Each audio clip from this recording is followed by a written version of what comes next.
Last supper എന്ന് പറയുന്ന ആ ഒരു അത്താഴം ഉണ്ടല്ലോ, ഒരു പ്രതീകാത്മകമായിട്ട് യേശുദേവന്റെ മാംസം ബ്ലഡ് എന്നുള്ള രീതിയിൽ പറയുന്നുണ്ട്.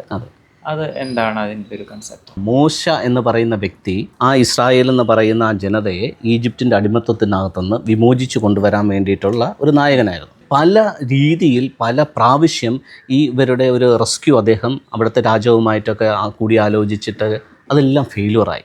ഒരു രീതിയിലും ഈ ജനങ്ങളെ അടിമത്തത്തിൽ നിന്ന് അവർക്ക് വിട്ടുകിട്ടാത്ത വന്നപ്പോൾ മറ്റൊരു കാര്യം ഇദ്ദേഹം ആസൂത്രണം ചെയ്തു. കഴിയുന്നവരെല്ലാവരും കൂടെ ഒരുമിച്ച് ചേർന്ന് ഒരു ആട്ടുകുട്ടിയെ മേടിക്കണം, എന്നിട്ട് നിങ്ങളുടെ വീടിൻ്റെ മുമ്പിൽ 3 ദിവസം കെട്ടിയിടണം.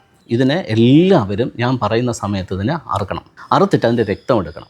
രക്തമെടുത്തിട്ട് നിങ്ങളുടെ വീടിൻ്റെ കട്ടളപ്പടിമേൽ കുറുപടിമേലെല്ലാം ആ രക്തം തേക്കണം. തേച്ച് കഴിഞ്ഞിട്ട് അതിൻ്റെ മാംസം നിങ്ങൾ തിടുക്കത്തോടുകൂടെ ഭക്ഷിക്കണം. പുലരുന്നതിന് മുമ്പ് ഒരു സംഹാരദൂതൻ വാളും കൊണ്ട് വരും. ഈ കട്ടളയിൽ രക്തം തേച്ചിരിക്കുന്ന വീടുകളിലൊന്നും ആ ദൂതൻ കയറത്തില്ല.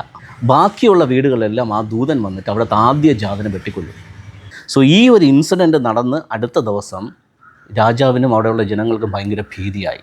ഇവരോട് കളിച്ചു കഴിഞ്ഞാൽ ചിലപ്പോൾ ഇനിയും വലിയ അനർത്ഥങ്ങളുണ്ടാകും. അത് എല്ലാ ആദ്യജാതന്മാരും നഷ്ടപ്പെട്ടു എന്ന് പറയുന്നത് രാജ്യത്തിന് വലിയൊരു ലോസാണ്. ഈ ഒരു അനർത്ഥം സംഭവിച്ചപ്പോഴത്തേക്ക് ഈ രാജ്യത്തുനിന്ന് ഇവരെ പോകാനായിട്ട് അവർ അനുവദിച്ചു. അങ്ങനെയാണ് ഇവർ അവിടെ നിന്ന് രക്ഷപ്പെട്ട് വരുന്നത്.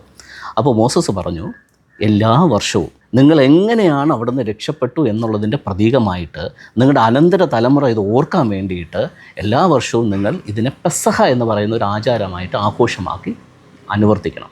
ജീസസ് ജൂ ആയതുകൊണ്ട് ജീസസും വർഷാവർഷം ഇത് അനുവർത്തിച്ചുകൊണ്ടേ ഇരിക്കുമായിരുന്നു.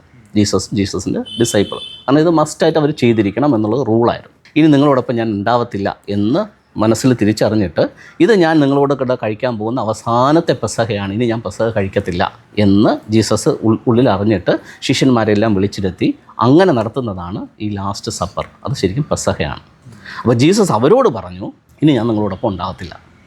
അതുകൊണ്ട് നിങ്ങളിതെന്തായാലും ഇനി വർഷാവർഷം നിങ്ങൾ ആചരിക്കുന്നുണ്ടല്ലോ, ഞാനല്ലേ മാറുന്നുള്ളൂ. അതുകൊണ്ട് ഇനി നിങ്ങളിത് ആചരിക്കുമ്പോൾ ആ ആടിനെ അല്ല ഓർക്കേണ്ടത്, ഇനി നിങ്ങൾ എന്നെ ഓർക്കണം. എന്തുകൊണ്ടാണ്?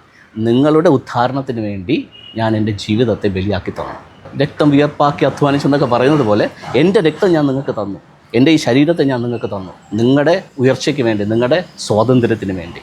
അതുകൊണ്ട് ആ സ്വാതന്ത്ര്യത്തിന് വേണ്ടിയിട്ടുള്ള അന്നത്തെ ആടിനെ അല്ല നിങ്ങൾ ഓർത്തിനി ചെയ്യേണ്ടത്, നിങ്ങൾ എന്നെ ഓർത്ത് വേണം ചെയ്യാൻ. അങ്ങനെയാണ് ഈ രക്തവും മാംസവും അവിടെ വരുന്നത്. പച്ചയ്ക്ക് മാംസം തിന്നുന്ന രക്തം കുടിക്കുന്നവർ ആചാരമായിട്ടല്ല ജീസസിന് അവർക്ക് പറഞ്ഞു കൊടുത്തത്. പക്ഷേ ഇന്ന് നിർഭാഗ്യവശാൽ പല പള്ളികളിലും നാവിനകത്ത് മാംസകഷ്ണം വന്നു എന്ന് പറഞ്ഞ് അത്ഭുതമെന്ന് പറഞ്ഞിട്ടുള്ള രീതിയിലാണ് ഇന്ന് കൊട്ടിഘോഷിക്കുന്നത്. എത്ര നികൃഷ്ടമായ കാര്യമാണ്. എന്താണ് ഇതിൻ്റെ എസെൻസ് എന്ന് മനസ്സിലാക്കാതെയാണ് ഇന്നത്തെ ആചാരാനുഷ്ഠാനങ്ങൾ മുഴുവൻ നിലനിൽക്കുന്നത്.